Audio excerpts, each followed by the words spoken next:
তো রামনবমী তো আমাদের এখানে না বিভিন্ন টাইপের প্রসাদ দেয়।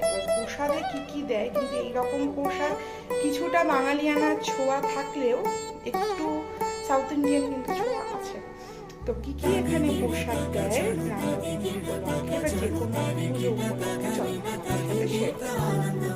দেখো, এটা হচ্ছে গুড়ের জল। গুড়, তার মধ্যে নুন আছে, লেবু আছে, শশা কুচানো আছে, সেই গুড়ের জল। এটা রামনবমী উপলক্ষে এটাই মেন প্রসাদ, যা এখানকার লোকের সাথে কথা বলে বুঝলাম।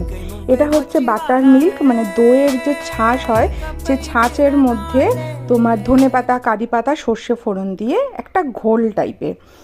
এবার এটা খেতে হ্যাঁ একটু এর মধ্যে কাঁচা লঙ্কা দেয়, যেটা টেস্টটা আমার অত ভালো লাগে না। এটা হচ্ছে কিন্তু আমাদের ওখানে যেমন চাল মাখা বা ডাল মাখা হয় না, ডাল মাখা, কিন্তু এর ভেতরে গাজর, শসা, ধনেপাতা, কারি পাতা, শস্যের ফোড়নটা কিন্তু থাকবেই।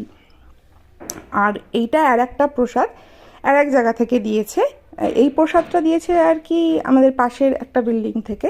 সেখানে দেখো দিয়েছে মুগ ডাল মাখা, আর ওপরে দেখতে পাচ্ছ কাবলি চানা।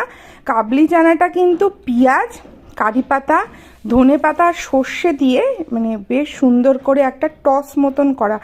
এইখানে কিন্তু আমি একটা জিনিস দেখলাম, প্রসাদে কিন্তু পেঁয়াজটা কিন্তু খুব ইম্পর্টেন্ট।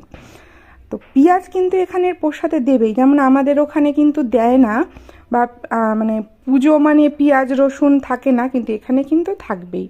আজকে শেয়ার করলাম দক্ষিণ ভারতের পুজোর প্রসাদ। সবাই ভালো থেকো, সুস্থ থেকো, আর ভিডিওটা কেমন লাগলো অবশ্যই কমেন্টে জানিও। টাটা।